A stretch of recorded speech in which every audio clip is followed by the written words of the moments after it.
Welcome back, everybody, to another episode of the From the Stands podcast. We are back for episode number 84 on a Tuesday, October 21st, right after another full weekend of NFL, of college, and of soccer, which we'll get into the normal slate of sports that we usually get into.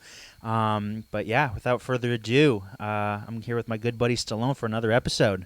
Yes, sir. Yes, sir. Like you said, we got a good episode for you guys. But if you guys could, please like and subscribe on the video. That would help us out a ton. Also, go follow us on our social medias on TikTok and Instagram. We don't have a Twitter yet. We haven't really set that up yet. But if you guys would follow anywhere on X, I'm sorry. Dude, I'm still not used to that, calling it X. I think it will forever be Twitter. He just had to change it just because. But without further ado, we're going to get into the episode. But if you guys could follow, like, and subscribe, that would help us out a lot. But let's get it. Starting off the pod with a little NFL talk. Got some games to recap from week number 7 in the league. Starting off with my Cowboys. With my man Dak Prescott continuing his MVP level season. Dude is a balling out. Balling, bro. We got CeeDee Lamb back. He was throwing the ball all over the yard at AT&T Stadium over the weekend on the Commanders. Took the lead early. Never really looked back. Boy, with CD and Pickens in the fold, a lot of people are calling us that duo there, the best receiving duo in the league so far. I would have to agree. It is very good. Exactly. And with them both coming back, Dak is putting up more MVP level numbers, over 250 yards, 3 more touchdowns, no interceptions, 14 touchdowns, 0 interceptions, I believe, in the last three or 4 games. So taking care of the football, putting up crazy numbers. So with Baker struggling, which we'll get into in a little bit, I think he is now the odds-on favorite to win the MVP. Obviously, super early, but he is at the top there. So I love to see this performance. Our defense actually came to play, which was huge contributing factor to why we won. They had a fumble. Forced fumble and an interception as well, a pick 6 from Deron Bland, which love to see him get one of those back as he that's tough. So commonly did in the last couple of years. So that was obviously a huge part. If we can put if we could just anything, one turnover a game, if that, like a couple stops with an offense like that, like we got to be contenders. So love to see it. Yeah, absolutely. Like you said, your defense actually came to play, which was absolutely huge. I heard someone talking today. If you guys literally had like mid-table like kind of defense in the NFL, you guys would actually be like contending for real. But just an average defense, all we need. Facts. I mean, I'm hoping for like if you guys had the Steelers defense, like you guys would be rolling right now. Yeah. If we had the Steelers defense isn't even all that good right now. No, they're not. No, absolutely not. But there's a little bit of a trade rumor coming around right now. You were telling me. I know you didn't put this in the doc, but I find it super fascinating if this actually ends up happening. But if you want to tell the people what might be on the horizon for your Cowboys. A lot of rumors, a lot of articles, a lot of tweets going out right now about the Cowboys being interested in Max Crosby, which would be a pretty crazy get if we were able to pull that off. Just the Cowboys and me, like these rumors are going to fly everywhere, and then tomorrow we're going to sign some like 40-year-old guy who hasn't been in the league for a couple of years or something like that, just knowing my Cowboys. But the rumors are fun. Kind of makes you think like we had a guy that was younger and arguably better than Max Crosby on the roster already, and we traded him away. But if you kind of get down to the nitty-gritty, like Max Crosby is going to be a little bit cheaper, obviously a little bit older, but his contract is already signed and everything. You got him locked in for several years. Probably won't be as expensive as what we got back from Micah. So it kind of makes sense there. But knowing Max, I know he like loves Las Vegas and he loves the Raiders for whatever reason. He's been like winning 3 games a year for his whole career, but I guess he likes it over there. So yeah, a little too loyal to the soil. Like if you're gonna be chasing rings, which he's never said that he's going to, but like obviously when you play in the NFL, when you play any sport, your goal is to win at the highest level. So I mean, this move would definitely help him do that for sure. Yeah. Obviously, I would love if we got him. Any help to that defense right now would be a godsend. But if I were a betting man, I would probably say it's not going to happen, just because I know my Cowboys and I know Jerry Jones. But yeah, it's fun to see those rumors in the rumor mill. So yeah, would you take him over Micah Parsons? Like, who do you think's better, Micah Parsons, just age wise, or are like we taking? go prime for prime? Like, who would you rather Well, have? Micah's arguably not even in his prime yet. He's only 25, but I I guess I would take Micah, even though he's had the tendency to not show up in the biggest of games in the biggest spotlight, but small sample size. But you can't say the same for Max because Max literally hasn't been in any big games in his entire career. But I guess Micah, and yeah, I guess, but still. I'll take Max too, so we'll see. But Yeah, we'll see. and I mean any sort of help to like get to the quarterback or anything would just help your defense out like a lot. Like again, like we were talking about bringing you guys up to like mid-tier defense, that would go a long way for sure. Yeah, exactly. And one of the reasons our defense sucks so bad, well, one of the many reasons is like our secondary isn't good as it is, but when no one's getting to the quarterback and he has 5 seconds to throw every time, like someone's going to get open. So if we had a rusher that could get there more consistently and faster, it'll relieve at least a little bit of the pressure on our secondary. But yeah, we'll see if that happens in the next couple of days or so. But that would be lit. Keeping it in division for the craziest game of the weekend, Giants-Broncos.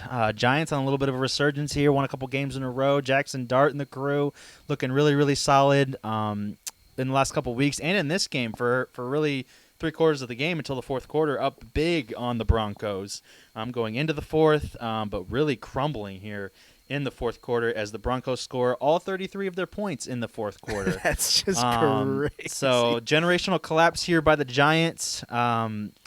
Just really unfortunate for them. They had a ton of momentum. They looked like they were going to win this game as well. Right in the thick of the playoff race. If they win that, they get to 3-4. But unfortunately, they're at 2-5 now. Jackson Dart throwing a really untimely interception. But you could argue that it was on his coaching for even putting him in that situation. But what say you about this collapse by the Giants and obviously a huge comeback by the Broncos? Yeah, I mean, it's just like you kind of alluded to. It's just a lot of factors going into it. Like, I mean, Jackson Dart's a rookie. Like, why are you putting him in this high pressure? He's already in a high pressure situation, so why make it any harder on him? Utilize his legs. You got the lead. Run the clock out. Kind of manage it. I think this is definitely more of an indictment on Dayball. Like game management, clock management, just not quite there. Sure, Jackson Dart needs to make a better decision, but like just read the room. You got a rookie quarterback, this is his fourth game starting in the NFL, like in a high pressure situation against a real team this time. Exactly. Though you could say like obviously his first start against the Chargers, real team, Eagles real team, which is kind of wild to me. And kind of switching gears on this topic, dude, like the fact that they literally played 3 out of their 4 games were against, I guess you could quote-unquote say contenders. Obviously, the Chargers are a little banged up. Eagles for sure going to be contenders at the end of the season. And then, I mean, some people are saying the Broncos are a super, super good team as well. Their defense is also really, really good. So, I mean, and they almost beat them. Are the Giants going to make the playoffs?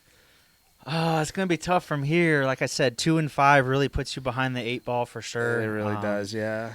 Yeah, that's going to be a stretch, especially like what they've got in division with Dallas and the Eagles and the Commanders as well. Like that's going to be a really tough division. They still have to play them several times, so we'll see if what they're able to do in division. But I still like what I see from Jackson Dart. Like even though the fourth quarter was pretty disastrous, they were still able to score a touchdown in there, 3 for 3 on the day. Like they're not by any means like down and out. Their defense is still going to be solid. The way that they can rush the passer is really good, and I love to see that. Like I'm not sure if you saw this, but the clip that kind of went viral was Brian Burns just kind of like saying some stuff that wasn't necessarily suitable for work there, but just seeing the passion and like that losing isn't just like the norm anymore, or like they're trying to make a new culture there, I guess you could say. So we'll see if they're able to kind of rebound from here. I'm not sure if they'll be in the hunt there late, but definitely some good things to look forward to. And the Broncos they're 5-2 on the season. They're up and rolling. So watch out for them. Quickly on the Broncos, did you see all the comments coming out? The little bit of Twitter beef going on between Sean Payton and Russell Wilson going on. What do you make of that? I don't know. I mean, they pretty obviously they don't like each other. Absolutely not. Went south over in Denver for Russell Wilson, but it's going south for Russell Wilson just about everywhere he goes now. So can't really blame Sean Payton, but really an unnecessary jab probably from Sean Payton. But I went back and saw like what he said, and it was kind of disrespectful, but like it wasn't like he was bashing the guy. So. He kind of said what everybody else was thinking. I was like, we all knew that they were going to go to Dart at some point. So, but I did see Russell Wilson clap back a little bit, but whatever. And we can end on like this part of the segment on this, but like I think Russell Wilson's is just all up in his feels after getting benched, and Dart obviously being the better quarterback, way better than maybe even he was coming out of college. That might be a stretch, but I'm just really high on Jackson Dart. I'm really upset that the Steelers didn't take him. But I think Russell's just in his feels and just, again, going back to what we mentioned a couple podcasts ago, like he might be one of the only quarterbacks ever to really play himself out of the Hall of Fame. So, like, I mean, getting some playing time and maybe redeeming himself would go a long way for him, but it's not looking good right now for sure. Yeah. Remains to be seen. But moving on to another NFC East game, just because it so happens that NFC East was pretty. It was popping. Yeah, some big games this week. But Eagles take care of business against the Minnesota Vikings.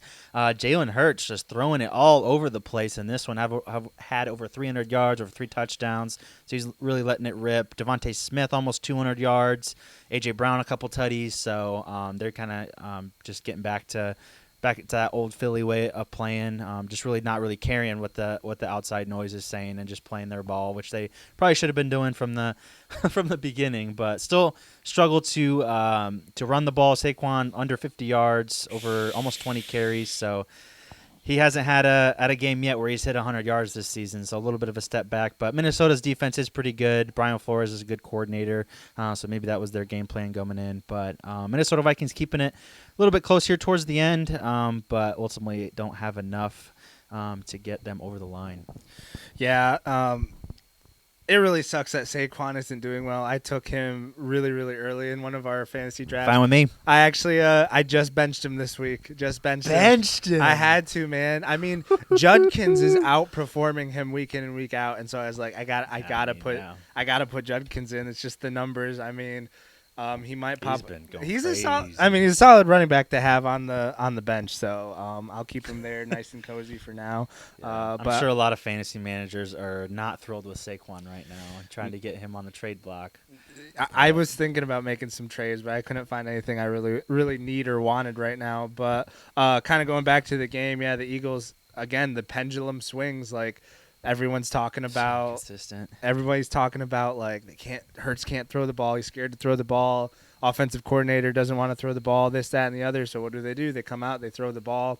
A.J. Brown and Devontae Smith have like huge games.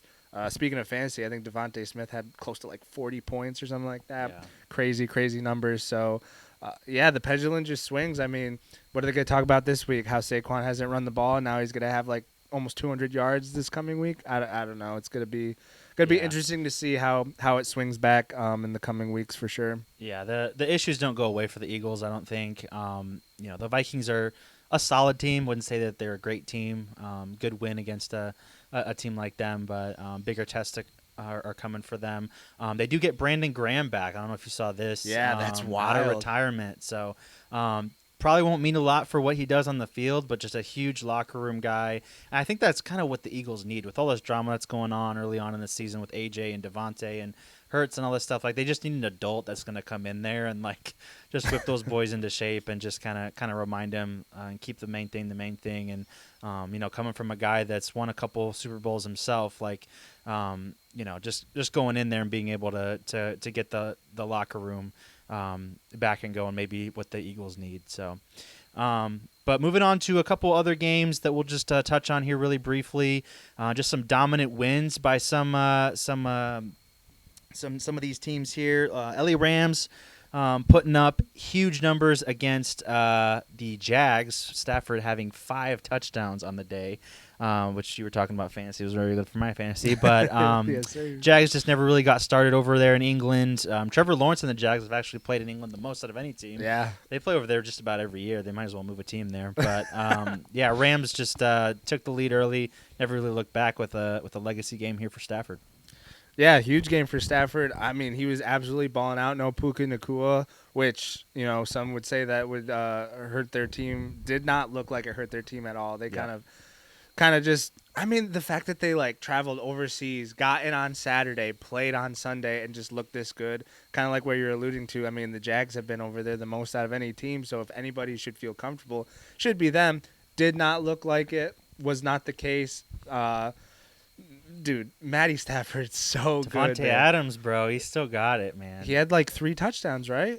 Yeah, Was at it least 2. Yeah, I don't remember exactly the stat, but I was watching a little bit of it before church, and yeah, he's still really good. There's one where he had just a really quick, they were down at the goal line, and Stafford just quick release to him. Yeah, and he just got up there and snagged it 2 feet in bounds. I was like, dude, he's still got a lot of class. So, yeah, it's so cool to watch players that have not quite chemistry, but they're 2 veterans that have been in the league a long time that understand football at such a high level. Just click like that, and they just have an understanding of what the other person's going to do, and it just showed. Obviously, Devontae Adams being their number 1 target now that Puka Nakua is out, but huge game. Rams look legit for sure. Yeah, legit. It's cool to see Stafford on a good team, and a part of the Rams team that kind of gets overshadowed is their defense.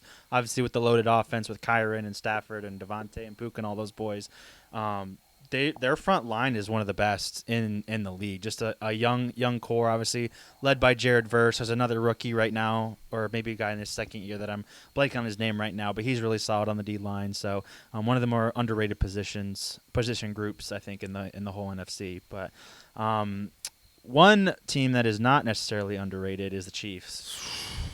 And they got one of the best receivers in the NFL coming back on their team. Absolutely dismantled the Raiders. 31-0 on the day.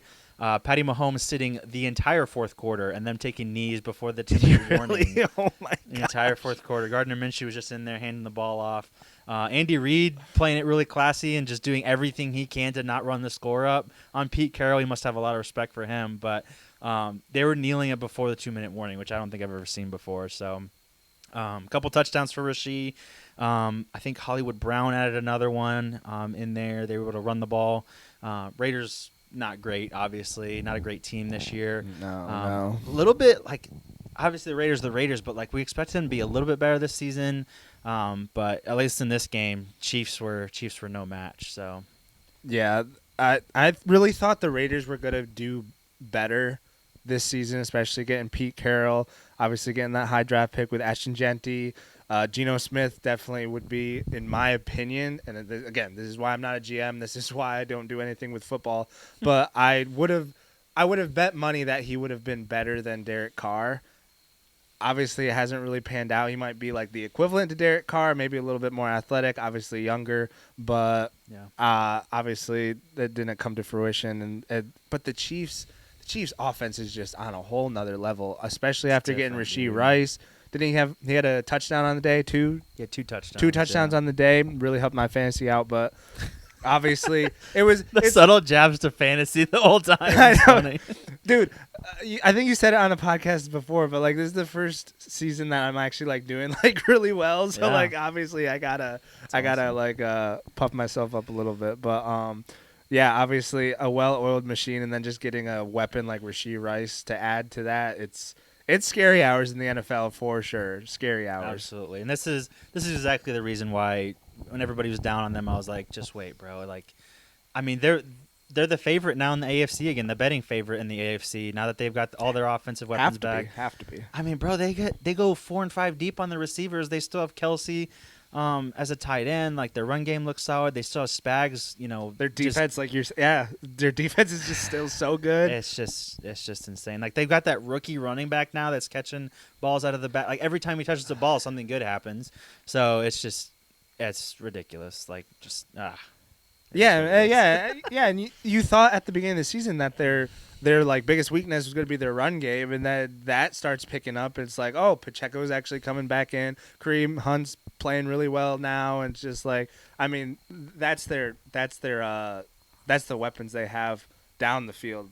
Really, like you can't stack the box against them because so that's obviously going to open up the running game. So. Yeah, exactly. And Patty Mahomes is looking like Patty Mahomes of old. Like we were talking about the MVP odds earlier.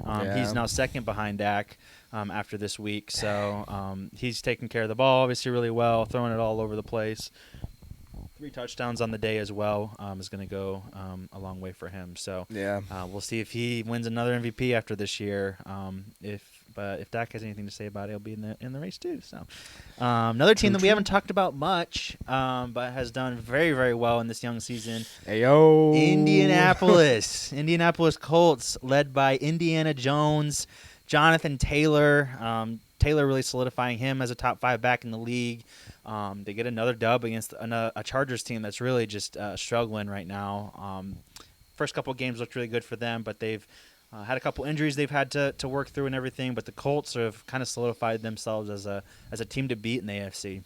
Yeah, definitely. And did you see the comments from Daniel Jones coming out? He's kind of starting to feel himself, That's dangerous because when he starts to feel himself, that's when he starts to go back downhill. That's true. So he needs to calm down. But one of the reporters was saying, what do you have to say? I'm paraphrasing. I'm not getting it quite right, but he was kind of saying, like, what do you have to say to people who didn't quite see you guys coming? And he kind of took a shot back and was like, well, I guess they didn't really know much.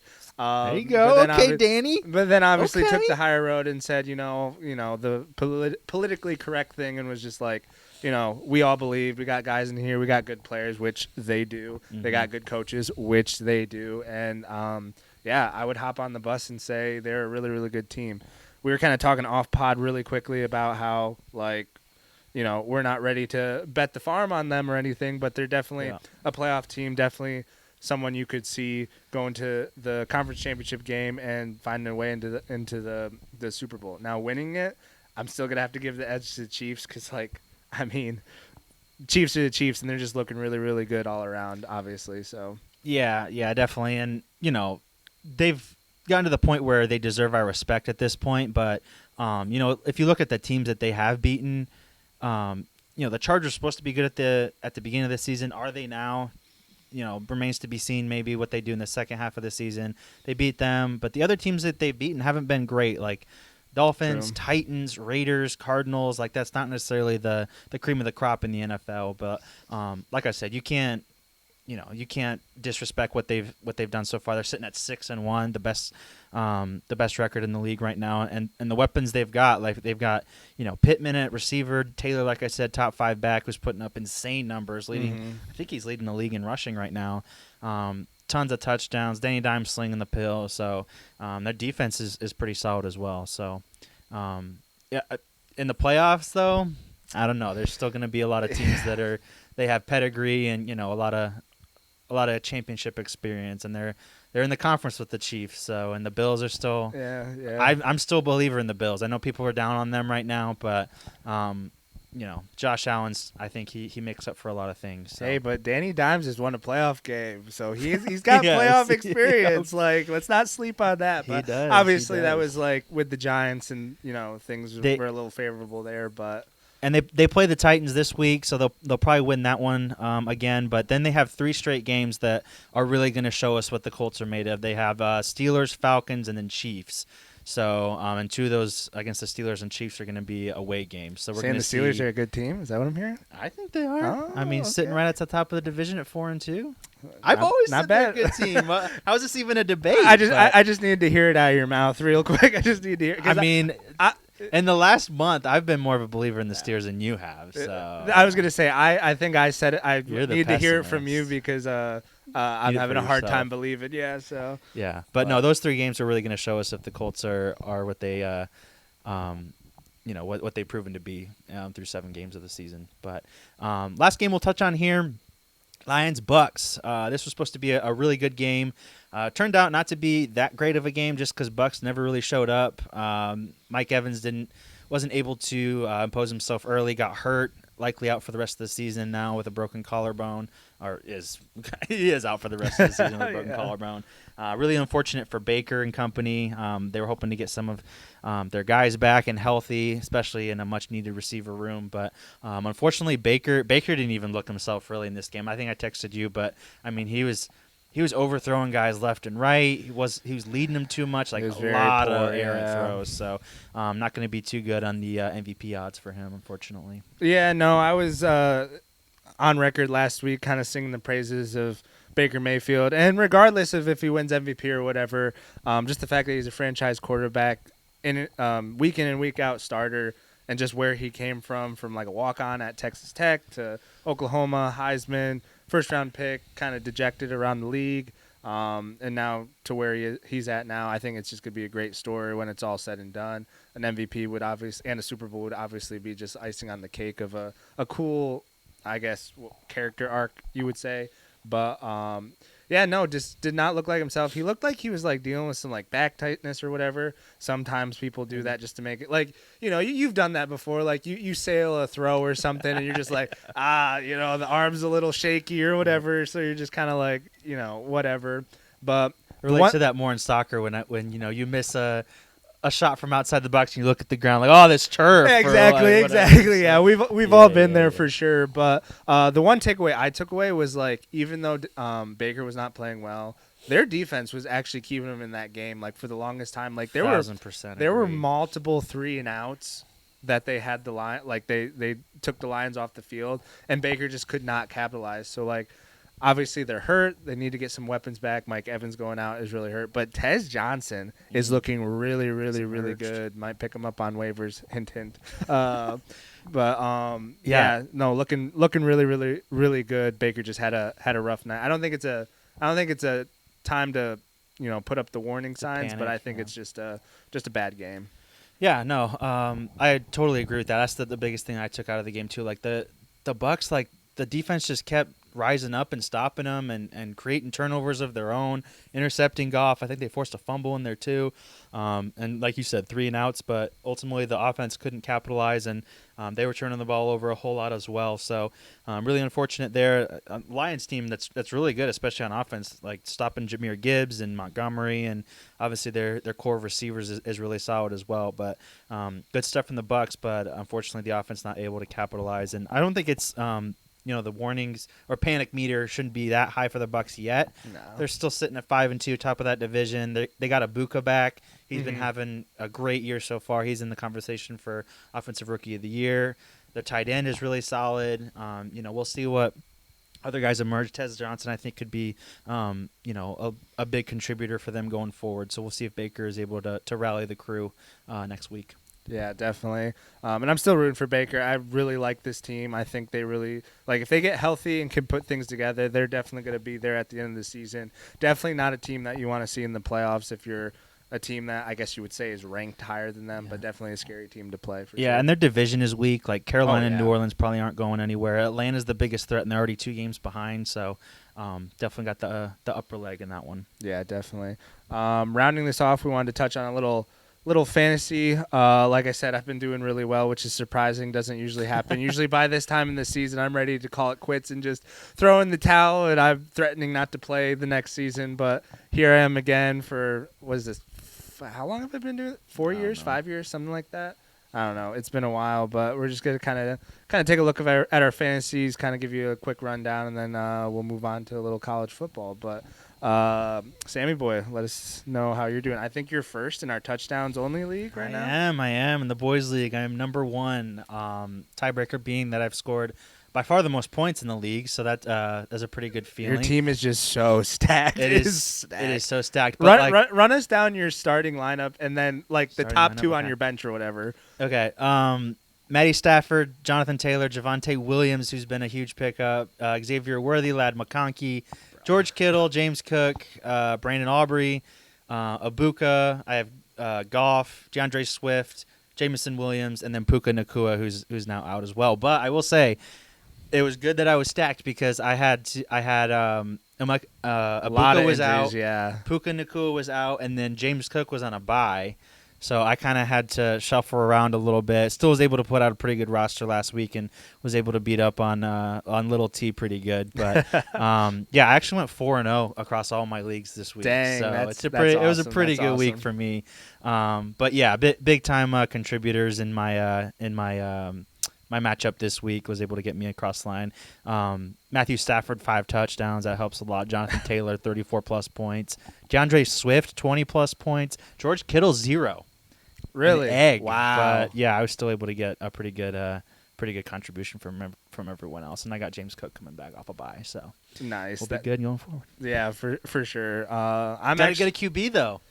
What's that? Got to get a QB. Both my guys are on buys this week. And Yeah, I'm we swinging did. a little bit of a trade We did here. a little something. We did a little something about that, didn't we? That's right. Jackson Dart for Jared Goff and Darren Waller, which I'm not upset with that trade because obviously Seems pretty even to me. I think it's pretty good. Jared Yeah. Goff's definitely like a top 20, top 15 QB for sure. Darren Waller's been like a top 15 tight end, a little banged up, but I really needed a tight end, so that's why I saw went that, for and it. I also needed to free up a roster spot because I have Puka Nakua on IR, so I was going to have to drop someone anyway when I brought him back. So Gotchas. Yeah, that makes sense. I am currently tied with Sam and another friend of ours in first at 5-2. I had a decent little week this past week. I played my brother, and he I don't think he looks at his fantasy from week to not week. at all. I beat him by like 30 points, like 37 points this past week.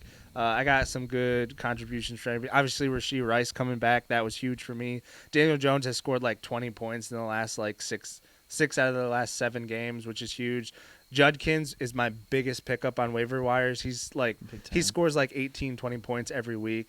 Got J.K. Dobbins in a trade with Micah the other, I think like 2 weeks ago, to help a little bit because I think my other running back was literally David Montgomery, he's a good running back, but they just don't use him as much as they did last year because obviously, I mean, Jahmyr Gibbs last night just popping off.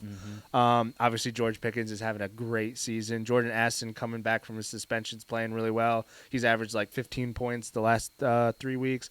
Jake Ferguson, number 1 tight end. Cowboys in there, bro. I mean, the Cowboy you cannot go wrong with having a Cowboys offensive player. Yeah, like it's just stacked. Rams defense, like we were talking and about, even really with good. CD back, like his production did not dip. It didn't drop. It didn't drop. And actually, I would dare say it's going to go up because, like, even with CD gone and him getting most of the double coverages, didn't bother him. And now he's going to see single coverages. Like, that's scary hours, man. Yeah. Scary. Yeah, no, we're tied at the top with Brandon. I'd love to see Brandon trying this year. He's trying, setting his really lineups cool. and stuff. Sure. Like usually he was down there with your brother and doing trades too. I Yeah. traded with him. I got Rashee Rice from him for Quentin Johnson from. He bought that ring, so I think he's making it so he cares a little bit more. This year, true for sure. But and then I have Butker as my kicker, which he hasn't actually done that well. But the one highlight, really quickly before we get out of this segment, dude, Brandon Aubrey is a cheat code. Like most 60-yard field goals in a career now already for my boy. But what kicker is dropping 20 points a freaking week? Yeah. Like, that's unheard of, man. It's insane. It's absolutely insane. But obviously, Sammy Boy and I are doing really well in fantasy this season, which is super hype. Yep. Good for the podcast that we actually get to talk. Like, usually it's Sam doing well, and I'm just out here just hating my life in fantasy. But obviously, it's going well this season, which I'm super excited for. But without further ado, that's going to kind of do it for the NFL portion of the podcast. Super excited for this coming NFL Week 8. Just kind of see who really starts solidifying themselves more and more as contenders. It's going to be a fun one. A lot of parity in the NFL, which we love to see. But we're going to get in a little college football here in just a minute. Alrighty, starting off the college football portion here with another top 10 matchup in the SEC. Georgia going up against Ole Miss. Lane Kiffin against Kirby Smart. Obviously a battle of the big boys, the heavyweights in the SEC. Georgia on top once again with Gunnar Stockton and the boys pulling out another close one. Kirby Smart just really imposing his will. Is he the new Staben? I mean, possibly. Maybe. He's like probably. He's not as dominant. We'll say he's that, definitely he's definitely not as dominant as Saban was, but he's definitely. I would probably say almost just as good as a coach, if not a little better when it comes to X's and O's. Saban definitely was more of like, mentality and stuff like that. I think Kirby's defenses are always like super, super good. Always, yeah. We'll see if he's got the longevity and everything, but yeah, just a huge win by the Bulldogs, having to come back again. Ole Miss looked not necessarily in control, but they were ahead for most of the game. Lane Kiffin not able to ultimately hold on to the lead. Georgia coming back in that fourth quarter, putting up 17 unanswered in that fourth quarter and just coming away with another dub. I know I say this almost every week when we talk college, but I just love this Gunnar Stockton guy more and more. 4 tutties on the day, throwing it all around. Lawson Lucky. These names with the Georgia guys I just love. We got Ladd McConkey and Lawson Lucky and all these boys. Are these Georgia boys? Like is Gunnar Stockton is. He is, yeah, I know Lawson that. Lucky is from Georgia. Ladd McConkey, I think he's actually from like California or something out there. He looks like a Brock Cali Bowers, boy. another baller name. That's Dude, just, for a real. football guy. But, Yeah. but yeah, I love Gunnar Stockton. I don't know if exactly what his like pro, scouting is going to be like or anything like that. But he's just a gamer, man. He's a winner. He just, doesn't have stuff that just like is going to wow you like a Joe Burrow was doing in college or anything like that. But he's going to win you the game at the end. And he's unafraid of putting his head down and everything. He's just, like I said, he's a winner. So I like to see him balling out. And Ole Miss with another loss, man, against a good team. Like I know they kind of proved themselves last week, but yeah, it's every week in the SEC. So you got to come to play, or else you're gonna get exposed. Yeah, I mean, for the longest time, everyone knows the SEC is just the best conference when it comes to college football for sure. But like, especially this year, like top to bottom, man, it is just so good. I mean, Vanderbilt's made a surge here in the last few years, obviously being like really, really good this season. Alabama kind of started off a little shaky, but kind of looks like, I want to say the Alabama of old, but kind of getting back to their winning ways. Some people are saying that I wouldn't say favorites, but they're definitely like right up there with the contenders for national champions, for sure. So, yeah, I mean, Ole Miss looks good. Georgia is always good. So it's really at the end of the day, like the 12-team playoff was just to get as many SEC teams into it at the end of the day. So, I mean, yeah. The biggest surprise out of the SEC is just how bad Texas has been, to be completely honest. Like, yeah. other than that, it's just pretty strong like usual. Yeah, they squeaked by a Kentucky team who's at the very bottom of the SEC this year. There's no real bad teams in the SEC, but that's pretty much the worst team that you're going to get in the SEC, and they were just able to squeak by. So we'll see what Texas is able to do going forward. But Georgia, they get another tough test against Florida, big rivalry game. I know Florida hasn't been quite as good as we were hoping Florida would be, but they've still shown that they can upset some good teams. And Ole Miss, they get a little bit of an easier game next week. I forget exactly who they play, to be honest. But is it Florida? Did they already play Florida? Georgia's playing Florida next. They get Oklahoma. That's right. So doesn't get any easier for them. Oklahoma, they won again last week. They're still a top 15 team, I think, with Mateer coming back and putting up a pretty good performance. So we'll see. I think both of these teams are probably going to be in the playoff at the end of the year. Georgia, I think, is going to be contending, obviously, for that the SEC championship spot again. Definitely, yeah. Up there with A&M and Bama and maybe even Ole Miss, depending on how these next few games go. But, yeah, I like what I'm seeing from Georgia a lot and Kirby Smart. Yeah, definitely. And like you said, the just top to bottom SEC is just so good. Texas I'm still waiting for Texas to come around. I mean, I think just Arch Manning just not playing well is definitely hurting them. They have a top tier defense, which is keeping them in games. Like obviously holding Kentucky this past week to 10 points or something like that. 13 points. Yeah. Not that Kentucky's like some powerhouse, but they're still in the SEC, still playing SEC football. I think Georgia's going to roll Florida. Just the fact that they just fired their coach this past Sunday, obviously, that's not like huge news because we were talking off pod. He's kind of been on the hot seat for the past like 2-3 years, just barely scraping by. But it usually goes one of two ways too when a team fires their coach. Like either it's just complete disaster and they they're not really in most of their games from there on out, or they're playing with renewed energy, UCLA. renewed focus, and renewed motivation. Yeah, exactly. And they're playing way better than they were before, and they just kind of rattle off a couple dubs that they aren't really supposed to be doing. But yeah, Texas, super weird. Like, you'd think that they were kind of loaded coming in, and I don't know if it's just on Arch, but yeah, just not a great day from him. Obviously against a Kentucky team that you should be able to be putting up a little bit more than 16 points against. Like, he's not throwing the interceptions he was at the beginning of the season, but yeah, his efficiency is not great. Just barely eclipsing 100 yards. Like, you'd expect a lot more from a Texas offense that had national championship aspirations at the beginning of the season. Yeah, and I think what you said at the beginning of the season is definitely gonna happen. Just with how the season's going, his stock has I wouldn't say plummeted, but his stock has definitely dropped a significant amount. And so I'm assuming that he'll probably just end up staying another year to really figure things out, have a better season next year, 2 years starting, and then go to the NFL. So anybody who's kind of tanking for Arch will have to wait another year to see if he can actually turn it around next season. Yeah, definitely. Moving on to another SEC matchup, Tennessee-Bama. Another huge rivalry game. Tennessee coming in as a number 11 team. Bama was at number 6. Bama coming in as favorites. Yeah, they took the lead early, never really looked back. Unfortunately for the Volunteers, the closest it got was when they were all the way down at the goal line. Had a chance to, I forget what the score was exactly, maybe tie or bring it within to a possession at the end of the half, and they ended up throwing a pick 6 at the goal line. So not great, not a great sequence there for the Vols. And really after that, Bama just kind of took a stranglehold on the game. They were running really well every time they needed a pass on a 3rd and long. Ty Simpson coming up huge with his good receiving core that they've got there. Ryan Williams has kind of made up for his several drop passes at the beginning of the year, and Bama's looking solid once again. They look like they have it together. Unfortunately for Joey Aguilar and the Vols, they take another loss in conference. I still think that they're going to be right there the whole year, though.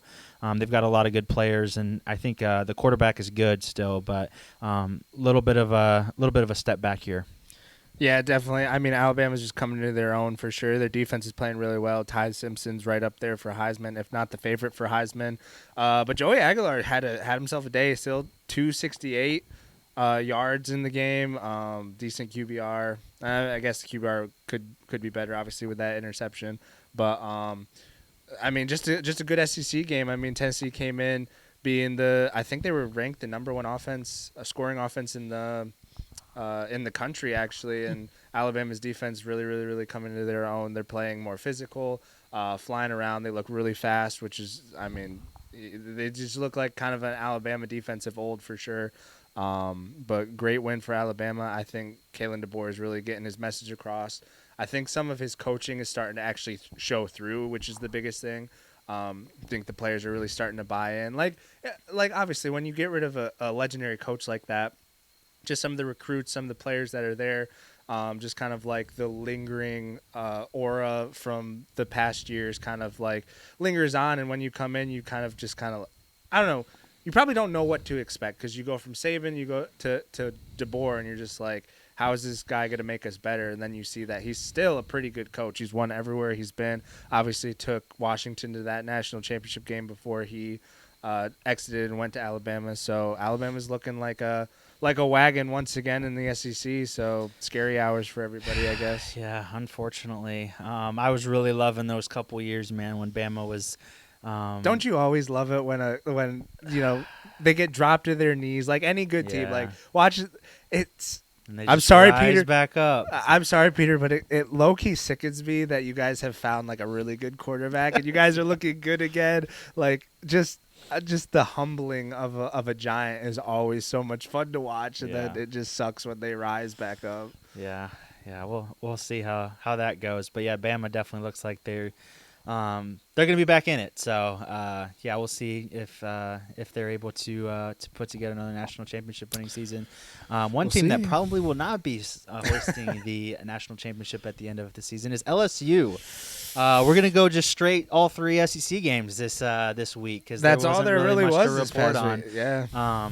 Everybody else just kind of taking care of business or just playing teams that we don't really care about. So LSU. with another loss in the SEC to a Vanderbilt Commodores team that is very, very impressive to me, led by Diego Pavia, Clark Lee, alum of Vanderbilt. Love to see a guy like that going back to his alma mater and really rising them from the ashes and everything. 31-24 on the day. I think they led from the beginning as well, kind of a theme in most of these games that we're kind of running down here. But LSU, man, they started the season, ranked really high and everything. They beat a Clemson team that was way outranked. They're like 3-4 at this point. Now Clemson is. I think they lost again at the weekend. Yeah. But I can't believe LSU is still ranked after this because who have they? They lost to Ole Miss and Vanderbilt, and they've only beaten South Carolina, Southeastern Louisiana, Florida, and Louisiana Tech. So I'm not impressed with their wins at all. I don't know how they're still ranked. But, yeah, with the national championship aspirations that Garrett Nussmeier and that defense were coming in with, just a really disappointing season so far and a really, really good season so far by Vanderbilt. And they were able to build off that momentum that they had from last season, and now they're a top 10 team. They're sitting at number 10 right now going into the next week. Dang, that's crazy. Like, that almost feels like a fever dream to hear that LSU's this bad and Vandy's a top 10 team. Right. I didn't realize that LSU was still ranked because, one of their quote-unquote, ranked on rank, really, really good games. And I don't know if it works this way in college football. Obviously, it probably doesn't. They just look at your schedule and go, oh, you beat a ranked Clemson team at the beginning of the season. That definitely bodes well for you, I guess. But in basketball, but there's no way that you can look at that now and be like, oh yeah, that was a good win. Like Clemson's right not good. No, so. they have they're not good at all. The ACC is abysmal right now. But like I was saying, in basketball, how it works is say this was reversed in basketball and LSU and Clemson were ranked, and then LSU beats Clemson, who's what were they, top 5 or something like that? 4. Yeah. They were 4 at the beginning of the season, and so that would switch to I don't know, not even being a quad 4 win or something like that. Something just in basketball terms. I don't know if that works in that's how it works in football, but that's definitely how this win has panned out. Definitely does not look good anymore. And like you said, who have they beaten? Nobody's really, and they've lost a couple FCS schools and then Florida. So and Florida at the beginning of the season, and now maybe with losing their coach too, has not looked good at all either. So 2 big time, quote unquote big time wins aren't anything anymore, and the fact that they're still ranked probably is only because they're in the SEC. If they were in any other conference, they would definitely not be ranked right now. Yeah, probably not. Obviously, the big name, they still have a quote unquote big name at quarterback with Garrett Nussmeier. It's probably going to be a top draft pick as far as a quarterback goes next year. But I wish they would just wait on the rankings. Obviously, they wait on the playoff until week 7 or 8 or something like that to come out with it. I wish they would do the same for the AP poll because in college, you don't know who anybody's going to be. We've seen so much of that the last couple of years where last year Florida State was super high and then they ended up not winning a conference game. Clemson super high. Now they're sitting at 3-4 after a loss to SMU. So I wish they would just wait on a lot of the rankings to week 3 or 4 when you know a little bit more about some of the teams. But I'm not really mad that LSU is bad. I don't like Brian Kelly at all. You don't? I think he's fake, dude. Tell me a guy that doesn't fit a culture more than Brian Kelly in Louisiana. I would agree with that, yes. And all the stuff he was doing, he got hired down there, all the stuff that in the interviews, he just seems like a tool to me. So, the fact that they're bad, I don't feel bad for them at all. Garrett Nussmeier was he could have gone to the draft last year and he came back and he was doing all these, press tours and, look how good I am and all this stuff. And, he's not doing well at all this season, throwing picks all over the place. So, yeah, I'm not really mad that they're not good. So yeah, I would agree. My qualms with Brian Kelly aren't kind of along those veins, but I thought it was just a super dumb, poor, and really classless decision to leave Notre Dame the way that he did. Yeah, the whole bowl situation. The whole bowl situation and just being like a tool. I can't win a national championship here, so I'm going to go to LSU. And then it just made me so happy to watch them go to a national championship game. Obviously, they didn't win it, but to go to a national championship game without him there and watch LSU just struggle, definitely made me happy. And he always has teams that allegedly are supposed to be competing for a national title, and they always fall short. Right. whatever. Whatever. Yeah. Underperformer over there. Yeah. So I'm just But- happy to, like, I think we both agree. We're just happy to see LSU not doing well right now. Yeah. A lot of people are calling for his job, so we'll see if that happens or not. But I'm sure his buyout is astronomical, probably in the 70 to 80 mil range. Oh, I mean, but- if Franklin's was like 50, it's got to be crazy. It's got to be right. Yeah, like you said, like 70, 80 for sure. But yeah, that's going to do it for the college portion of the podcast. I just lost my train of thought. We're trying this new switcher thing out, and I have to switch the camera thing. So if you guys see a little mistake here and there, I'm getting used to it. But anyways, live and learn. But yeah, that's going to do it for the college portion of the podcast. We're going to move into some soccer here next. Hopping over the pond as we usually do. Got some good games finally to talk about after the international break. None bigger than the big rivalry in England, Liverpool and Manchester United. Duking it out at Anfield this past weekend on a Sunday. Liverpool obviously come in as big favorites, but falter against a Manchester United team that has struggled a little bit this season. But with this win, they're right back in the race for those top spots. Still, I guess you could say mid-table, but definitely looking a little bit better these last couple games than they have at the beginning of the season. Come away with a 2-1 victory at Anfield, their first win at Liverpool since 2016, coming up on almost 10 years. Wow. So huge win for Manchester United, huge win for Ruben Amorim. Love to see that just because I'm a little bit of an Amorim guy.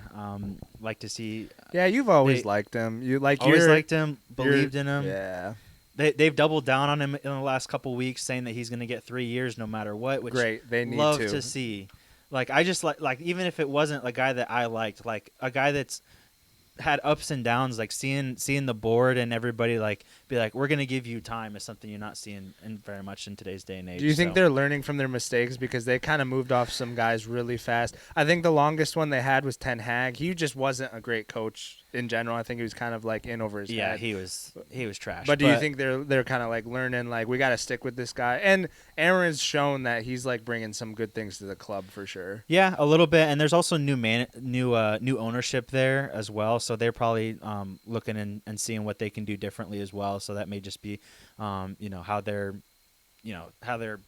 I guess ownership style is aligning and everything. But love to see that. But back to the game, they did get the dub, like I said, 2-1 over Liverpool. Liverpool 4 losses in a row here in all competitions for Liverpool. Manchester United striking first really, really early with Brian Mbeumo in the second minute. Kind of a defensive collapse there by Liverpool, which is not something you're used to seeing from Virgil van Dijk and the crew back there. They come back to tie, and then in less than 5 minutes on a very nice Harry Maguire winner off a very delicate, I would say, assist from Bruno Fernandes. Nice just assist. A really nicely placed ball up there just for Maguire to go get. And he's been proved to be really good at just going and getting those 50-50 balls and winning a header and being able to score off those as well. So really nice winner from him, and a lot of resiliency shown, I think, with this Manchester United squad. They could have just held on for a tie, but going and getting that winner 5 minutes after they were tied shows a lot of heart, I think, for this Manchester United squad that a lot of people had questions on, obviously, with their slow start to the season. Yeah, definitely. I think Amorim's finally getting his tactics across. Some of the players that might have not have been playing as well as they probably could have are starting to step up for sure. Bruno Fernandes, the main class in the squad, is definitely really showing through for sure, especially like you said, showed it on that one-touch assist to Harry Maguire to win the game for them. But I guess my question for you is it more Liverpool kind of like dropping in form or Manchester United playing better than they have been? Yeah, I feel like I kind of answer this a lot, but I think it's a little bit of both. Liverpool obviously are on a pretty big skid now with their fourth loss in all competitions here. But I also think Manchester United, obviously, no matter what level Liverpool is at, winning at Liverpool is going to be impressive no matter how you do it. They've shown some better performances recently, beating Chelsea and Sunderland recently, so they're a little bit more on the up and up. But like I said, Liverpool, no matter when you get him, it's still a good squad. So I think that they've definitely gotten something together there. Amarim able to rally the troops after a lot of people were questioning after that Grimsby loss if the players were quitting on him and stuff. So if that was true, he's been able to rally the troops and get them going in the right direction and able to get, like you said, his tactics across. So I think Man United is definitely looking on the up and up, but Liverpool is definitely not playing up to their expectations. But one guy I did like a lot for Liverpool was their left back that they got from Bayer Leverkusen, I want to say. Kedekes, I think his name is. Dude, he's everywhere, just up and down that left side. Being able to whip balls in, being able to get track back and also play defense is really impressive in my view. And I think if there's a bright spot, despite all these losses that they've put together, is him over there on that left side. So. Yeah, definitely. And like you said, just a great pickup for them down that left side, really playing super well. But I think it's just he's just getting them to care more, I think. You can just see them wanting to play for the crest on the shirt, wanting to play for Manchester United, kind of getting rid of some of that arrogance that was kind of like permeating through the squad.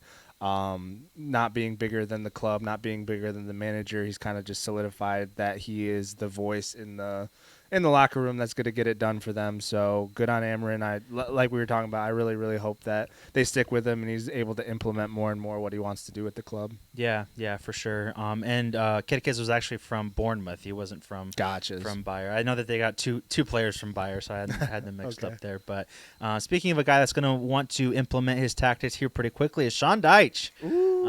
Getting signed by Nottingham Forest. Nottingham Forest on their third manager of the season so far. Wow. Pretty crazy stuff there. Obviously starting with Spirito Santo, I'm not exactly sure how you pronounce that, but obviously huge disagreement with the front office out at the beginning of the season, and they signed Ange. He didn't last more than 10 games there, kicked him out, and then Sean Dyche will now be tasked with getting them back to a spot where they're not in the relegation zone, as they're sitting in 18th right now, which would send them down, which is pretty crazy after the season that they had last year.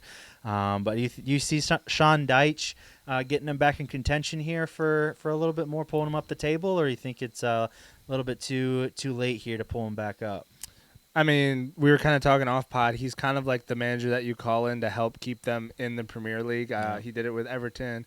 Obviously, had a long stretch with Burnley, keeping them in the Premier League until obviously he didn't, and then lost his job. But he's been known to really come in. He kind of like simplifies things, like gets them to really stay in a really good defensive shape. Kind of keeps teams from scoring too many goals on them, kind of keeping them in games, grinding out draws, just really doing the dirty work. It's not pretty football, but it's effective, and he's kind of someone that you bring in to kind of right the ship and get them playing in a way that you're not going to win maybe more games, but you're gonna grab more points than you would playing any other way.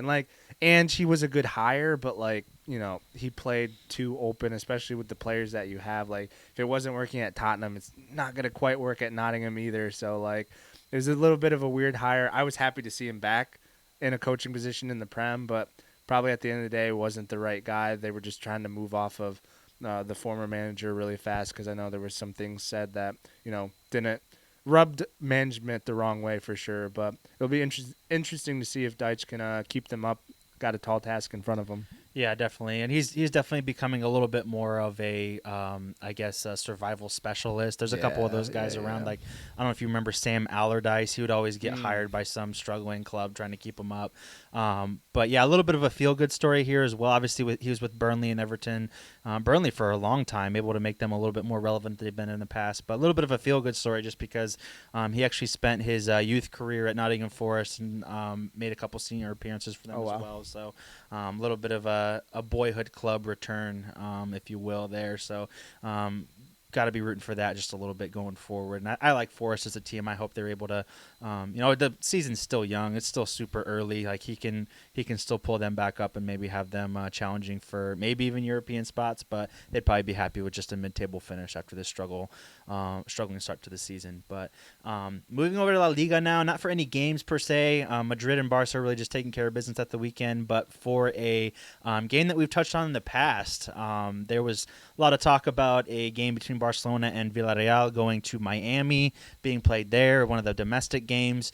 That was officially canceled as of today. Perfect. Yeah, as the La Liga bosses. I assume it's just because of the backlash that they got from the fans of the Spanish league and both the sides. That just really didn't like this move. They had enough of their Super Cups and stuff like that going overseas to Saudi and all these different places that they're like domestic league games are too much. So what do you got to say about even Barcelona? And also, I think I mentioned on the podcast that it was like, oh, I saw the Barcelona fans weren't in support of the move, but it was the players too that were in support of the protest as well, which was like wild to see them like bucking their own management on that. Yeah, no, like I said while Sam was kind of giving this part of the podcast out. Perfect. Like, this is what you want to see. Like, I'm all for, spreading the game and having, like, I'm not a huge fan of the MLS because I just don't think that the soccer is quite that good of a level. Like, I'll go to an MLS game, like, I'll enjoy it, but like in terms of like what I'm really keeping up with, it's the La Ligas, the Premier Leagues of the world, because that's just how soccer should be played. That's just the top level. And I'm all for, when they come over for like their American tours and stuff like that, they play friendlies and they come over, give us a taste of what it's like to watch these European sides play against each other. But to bring your country's domestic league over here, and it's all for money. At the end of the day, it's all just it's just a money grab on our end and their end. And so I just really love to see how like the supporters really have a voice, and like you allude to, the players as well didn't want it either, but like a lot of fans were like up in arms about this, like saying like we don't want it over here. And like I agree, like as much as I would love to see Barcelona play in the States and be able to go to a game, it's like a relevant game too. Yeah, it's like it's not for us. It's like the whole appeal of it is it's another country, it's their domestic league that we can admire from afar, in my opinion. So really glad that Sense kind of won out and they decided to cancel it, because I mean, people would still show up to it. It would still get numbers, probably sell out the stadium. Not that the stadium's that big, but happy to see that they actually decided to go with some sense and cancel the game. Yeah, definitely a little bit of shades of like the Super League push that we were seeing several years ago, 2020, 2021 area. But when they reversed course simply because the backlash of the fans was so strong and everything. And it's good to see that despite this seemingly like the oligarchy that's come over really all sports at all levels and in all countries, it's cool to see the fans still being able to be powerful enough to where something like that gets reversed and everything. But yeah, love to see that was reversed, and really everybody was against that, including players of the teams that were involved in it. So right. You like to see that going forward. So speaking of a place where fans are actually very much listened to and involved is the Bundesliga. Yes, sir. Obviously, they've become a little bit of a farmers league with Bayern winning almost every year over there. With a couple exceptions here and there, but biggest rivalry in Germany happened this past weekend with Bayern and Dortmund, 1 versus 2. Huge. Nice to see Dortmund back up there. Usually, the last few years they've for whatever reason struggled in the league. Obviously, Champions League they've always been good, but just struggling to even make the Champions League sometimes in recent years. But they're back at the top there. But unfortunately, they were a little bit short on the day, falling 2-1 to Bayern.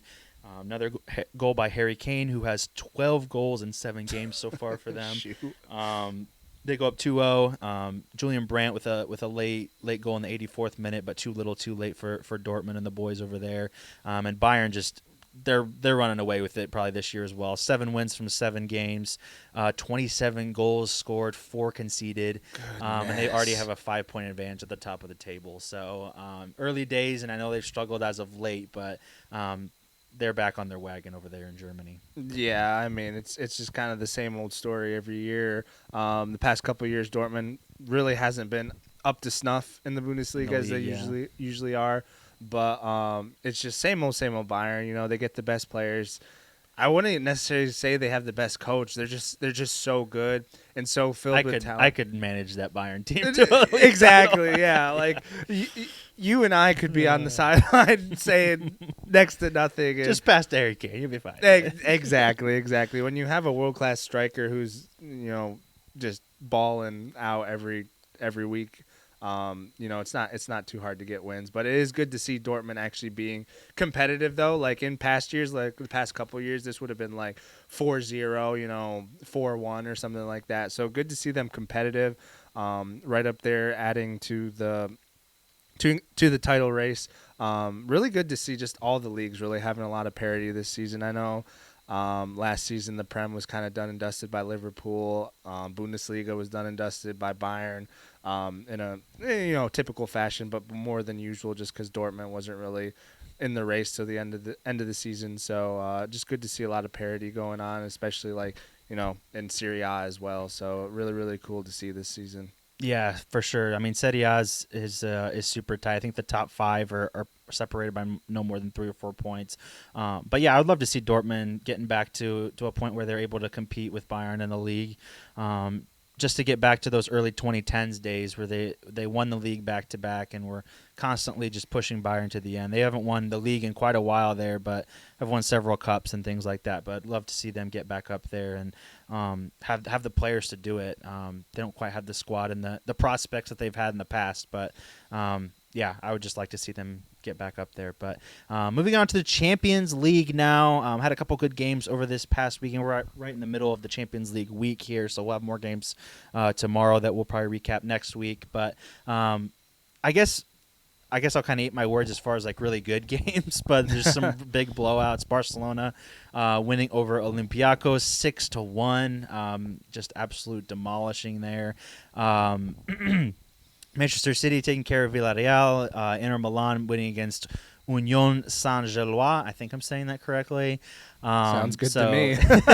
So, yeah, some of the big boys taking care of business there. But a couple games we'll talk about is just PSG demolishing Bayer Leverkusen here 7-2. Goodness. Yeah, I checked in on this game before, and I think it was 2-1 Bayer, and they'd both had red cards at that point. Okay. I was like, oh, that might be a game. But by the time I had left work, I watched most of the first half, and then by the time I left work, I was like, oh, it's 7-2. Not anymore. Yeah, obviously they just went crazy. Nuno Mendes getting on the score sheet. Dembele, Vitinha, Desiree Doué had a double.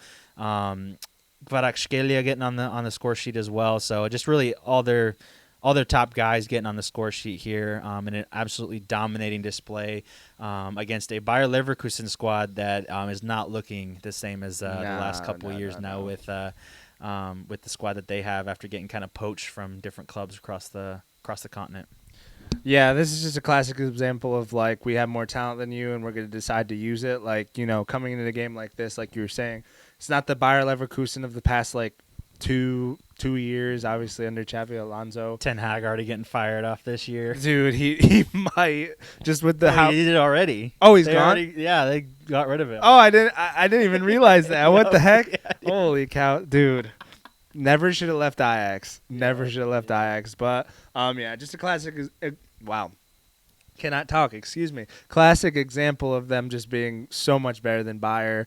Obviously, sometimes when you're young, you play to the level, and then their coach is really buckling down, saying like, "Hey guys, we really should not be losing this game right now." And they came out, obviously ended up scoring 7 goals and beating them 7-2. So PSG kind of just picking up right where they left off from last season. Yeah, it's crazy to see how dominant PSG are. Like I feel like it's been a long time since we've seen a team that you just it's seemingly it's just they're gonna go out and they're gonna beat you because they have better players, and it really doesn't matter who they field. Like they fielded that B squad against Barca and still were able to come away with the win. So I think maybe the last time you've seen a team that is as sure of a thing on a win as PSG is maybe like the Real Madrid in the Champions League when they were three-peating. Yeah, true.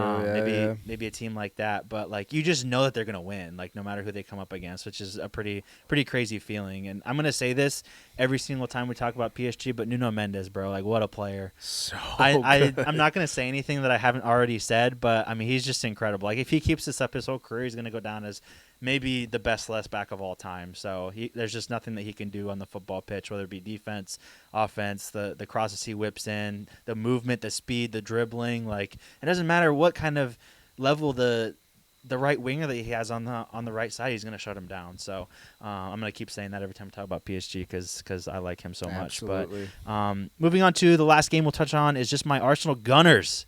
4-0 winners on the day against a solid Atleti squad. All 4 of our goals really coming in like a 15-minute interval here.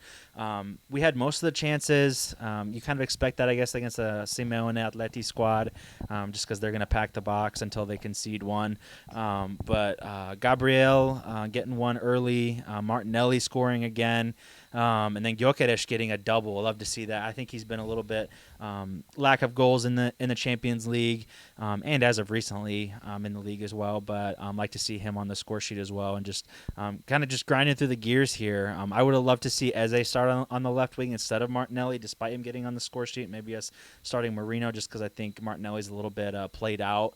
I know he's super young, but he needs to develop a couple more moves because I feel like some of the right backs haven't figured out. Instead of touch and go. Exactly. He's always with his head down, bro. It drives me nuts. But obviously a very, very good win for my Gunners in the Champions League. And I believe we're at the top of, we are at the top of the Champions League heap with just 6 wins from 8 games. Yeah, I mean, you guys are just having a great season all around. Top of the Prem, top of the Champions League. I mean, it's just going your way right now. Obviously, these signings are starting to pan out. I think Arteta's really they kind of took the lock off of the money case and was just like, dude, go get the player, go get the players that you want. And Gyökeres in the Champions League, that's got to be where he's the most comfortable because that's where he was balling out with Sporting. Yeah. And so, obviously going to the Prem, it's a little different because, you've never played in the Prem. You've never played some of these teams. The physicality, the speed is different. But in the Champions League, it's like you just play who you have in front of you. And that's just probably, very comfortable for him. Obviously, it shows with him getting on the score sheet twice. Yeah, I think you guys are good. I mean, I don't want to jinx you, but I just really believe in you guys having a good season. It's not even the top tier signings that you have. It's the other signings where you filled in gaps behind players where there's finally depth. Yeah, there's finally depth. There's not as much of a drop off when Odegaard goes out, or obviously when Saka's hurt because he's kind of injury prone at the moment. Mm-hmm. You got wingers to fill in for him. You got a good goalkeeper and a good backup goalkeeper in Kepa right now. Yeah. So just filling up those spots behind your world class players really is going to go along. And we already saw that. I mean, I can't remember specifically, but you guys won a game with a lot of guys out, and those guys the extra signings that are behind those guys really stepped up and won you guys a game to keep you guys. I think it was Manchester City. I think you didn't have your full strength squad and you guys pulled out a win, tie, draw. I can't really remember. I think it was a draw. Yeah, you guys pulled out a draw where you guys probably would have lost to keep you guys afloat, and now you guys are top of the table. So I mean, huge signings that people really aren't thinking about at the moment, I guess. Yeah, for sure. And yeah, it was a tie 1-1. I saw a video recently, which I thought was interesting.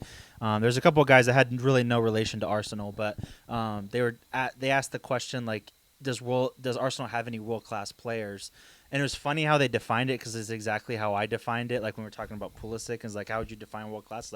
Okay, top 3 at your position in the world. And they put that out there and they said maybe Saliba, maybe Saka, but really the rest of our starting 11.